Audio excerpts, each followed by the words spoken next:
Now, let's talk about social values. For men, your perceived attractiveness often takes a hit if you're not ticking certain boxes socially or financially. It's like if you're not winning the game of life, your chances in the dating world are significantly slimmer. It's a tough reality, but it's also a reflection of the society we live in. And in these times where many young people are feeling a bit lost, maybe a little lonely, or just not quite hitting their stride in life, it's the guys who seem to be feeling this more acutely in the dating arena.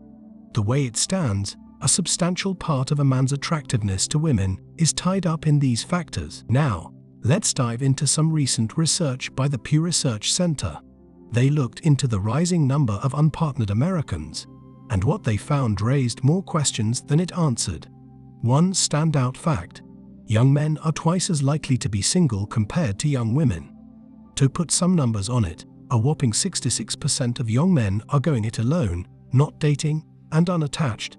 On the flip side, only 34% of young women are flying solo in the dating realm. So, what's the deal here? Why the difference? Well, it seems that young women are opting for older partners. They're setting their sights on guys in their early 30s who might have things like financial stability, maturity, completed degrees, paid off student loans, mortgages, or cars. To a lot of women, these are rather appealing qualities. Numerous studies have shown that, on average, women still want a partner who's on par with their financial standing, if not better. Note the if not more part there. So, it's not just about equality.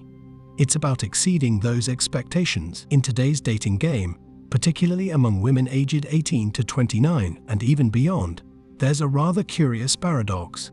Despite the growing trend of female financial independence, it seems like their dating preferences have been slow to adapt to this newfound autonomy. You see, women often proclaim, loud and clear, that they don't need a man to foot their bills.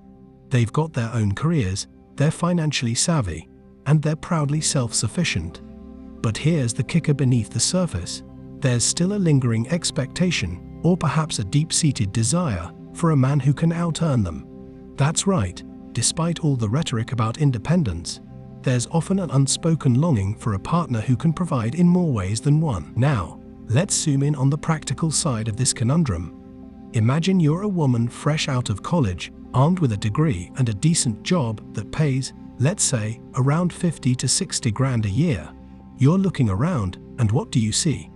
Well, firstly, you notice that fewer men around you have that coveted college degree. It's like searching for a needle in a haystack.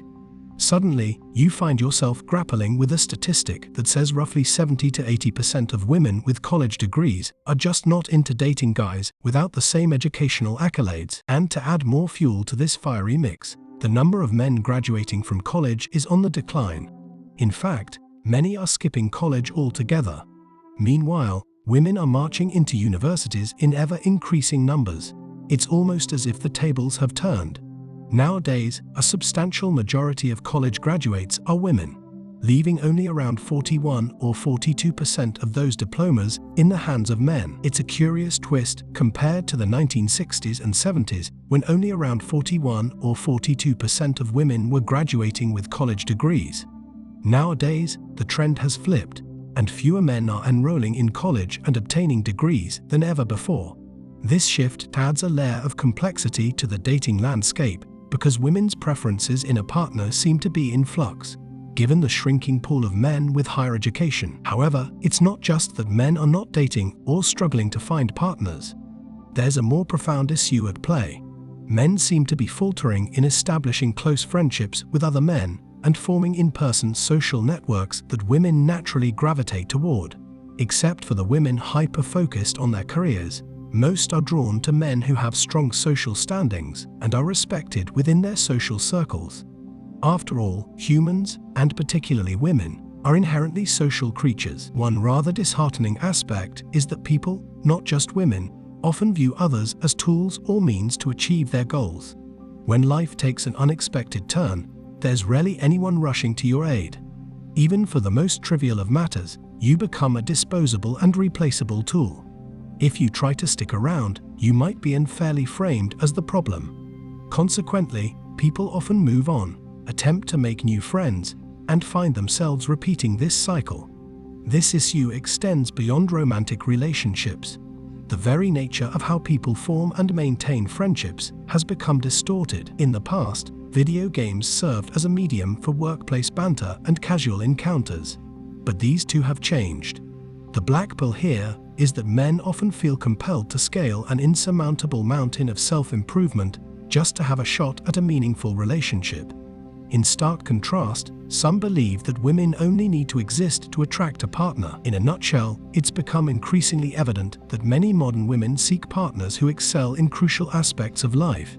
They desire high earners, greater intelligence, superior education, strength, and emotional stability, someone they can admire.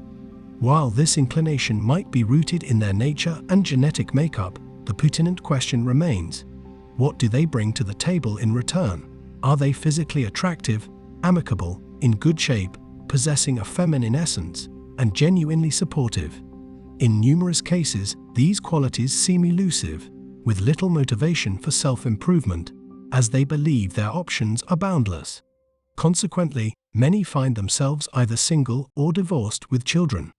Projections for 2050 suggest that over 50% of women in their 30s will be single and without children.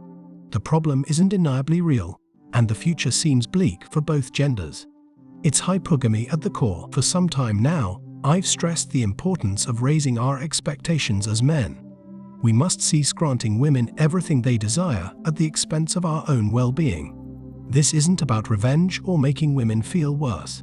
Rather, it's a recognition that, due to their broader selection of partners, they can afford to be far choosier than us men. We've been persistently accommodating and sacrificing our true selves just to secure a woman's companionship. Such a dynamic isn't healthy for either gender. From my vantage point, it appears that women perceive a relationship as unprofitable unless they come out ahead. If a woman can't secure a partner who surpasses her in multiple aspects, there's seemingly no justification for committing to him beyond a mere pastime. It seems that only when women face overwhelming desperation will this perspective evolve. As a young man, it's challenging to view any physical relationship as anything other than transactional. Pursuing alternative life pursuits often appears more appealing than clinging to the illusion of romance. And that's it for today on Sigma Traits. Make sure you hit that like button, smash that subscribe button, and don't forget to ring that notification bell so you can be the first to know when my new video drops. Let us know your thoughts in the comments below. See you all tomorrow.